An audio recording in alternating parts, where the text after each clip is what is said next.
L'invité de la France de demain, Theo Offenberg, fondateur de Reverso. Bonjour. Bonjour Stéphane. Reverso, c'est le célèbre traducteur en ligne. J'allais dire, on ne vous présente plus. Vous avez été précurseur dans ce métier puisque vous utilisez depuis assez longtemps des outils d'intelligence artificielle.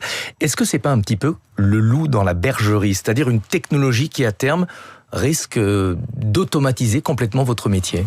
Non, ce que permet de faire l'intelligence artificielle aujourd'hui, c'est qu'effectivement, ça donne des possibilités à beaucoup de monde, mais après, il faut être capable de faire des bons produits, des produits qui correspondent aux besoins des utilisateurs. Il faut être capable aussi de les régler, de les tuner pour faire quelque chose de très fin.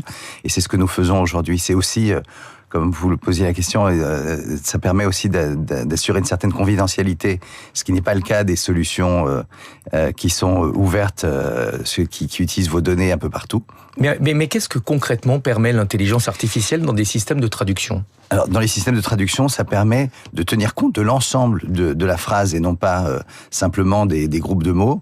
Ça permet de donner un certain ton, ça permet de s'assurer d'apprendre. Par exemple, on a des capacités d'apprendre du vocabulaire d'une entreprise. Il suffit de donner quelques exemples de traductions déjà faites dans une entreprise et ça permet de s'adapter au style de l'entreprise.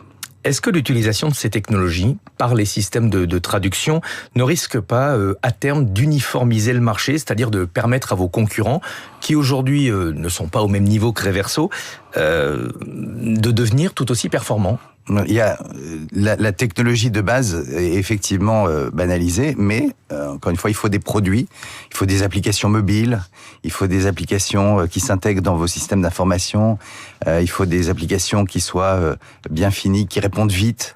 Et tout ça, c'est des choses qui demandent de l'ingénierie et un savoir-faire. Mais est-ce que l'IA ne va pas aussi faire bouger les lignes ? Il y a de plus en plus de personnes qui utilisent ChatGPT pour traduire des documents. Ça voudrait dire que la traduction ne sera plus un outil autonome, mais une brique qui apporte des fonctionnalités dans un environnement beaucoup plus large. Vous pouvez tout faire avec ChatGPT, y compris écrire le contenu de votre journal du matin. Mais après, effectivement, on est content de retrouver une figure familière. Quand vous racontez les news, c'est pas du tout la même chose que quand une machine la raconte. Vous choisissez ce que vous allez mettre en avant, vous choisissez la façon de le présenter. Vous avez un certain ton. C'est pour ça que on va vous écouter plutôt que d'écouter un robot. Vous travaillez avec des grandes entreprises, Ariane Espace, Framatome, le groupe allemand Bosch. Comment est-ce que vous assurez la confidentialité de leurs données lorsque ces entreprises utilisent des systèmes pour traduire des documents de travail qui contiennent parfois des données confidentielles ? Alors tout d'abord, on a un système d'hébergement qui s'appelle Secnum Cloud. On a été parmi les premiers à utiliser cette technologie qui permet d'assurer que les données sont stockées sur le territoire européen et que les accès sont absolument contrôlés et les personnes de l'entreprise n'ont pas accès aux données. Les données sont immédiatement supprimées dès l'utilisation. Il n'y a aucune donnée qui est utilisée pour l'apprentissage, sauf les données qui nous sont données spécifiquement pour l'apprentissage. Vous pensez que cette notion de confidentialité à laquelle les entreprises sont très attachées sera à l'avenir un élément différenciant pour choisir tel ou tel système de traduction ? C'est un des éléments. C'est aussi, encore une fois, l'intégration, la capacité, par exemple, de pouvoir traduire la voix à la volée, de pouvoir traduire des pages web, de pouvoir traduire des documents, des PDF, ce qu'on fait déjà aujourd'hui très bien, de pouvoir aussi intégrer ça avec des outils de reformulation, de correction. Et aujourd'hui, par exemple, pour le grand public, on offre aussi des applications mobiles qui vous permettent donc de dialoguer temps réel, qui vous permettent de développer vos compétences, qui vous permettent aussi de corriger les textes en français. C'est des choses toutes nouvelles, voilà. Mais est-ce que ces applications ne vont pas inciter les jeunes à la paresse ?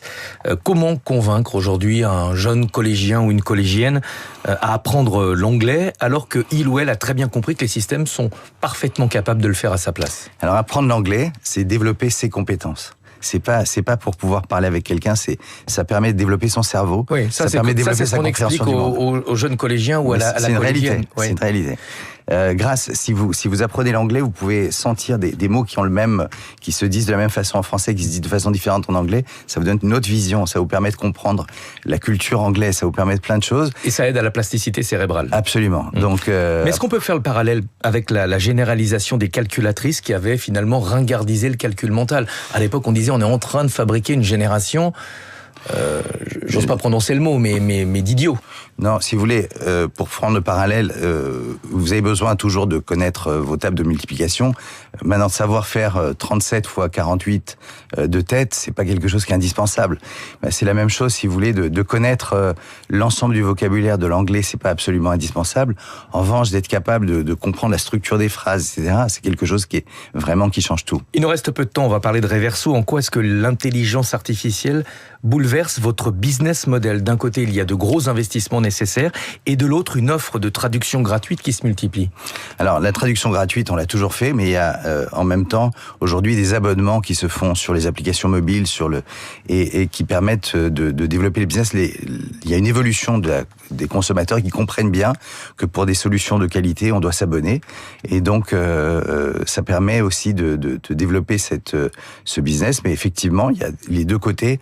Il y a de la concurrence qui s'accroît, mais en même temps, la taille du marché augmente de façon très significative. Très très vite, est-ce que ça pourrait remettre en cause votre indépendance? Est-ce que vous pourriez vous rapprocher d'autres acteurs du secteur? L'indépendance, c'est pas nécessairement impacté par ça. En revanche, il est toujours intéressant de se dire un jour peut-être il peut y avoir des rapprochements avec des personnes pour pouvoir aller plus vite. Voilà. Merci beaucoup Théo Hoffenberg, fondateur de Reverso. Merci d'être venu ce matin sur Radio Classique.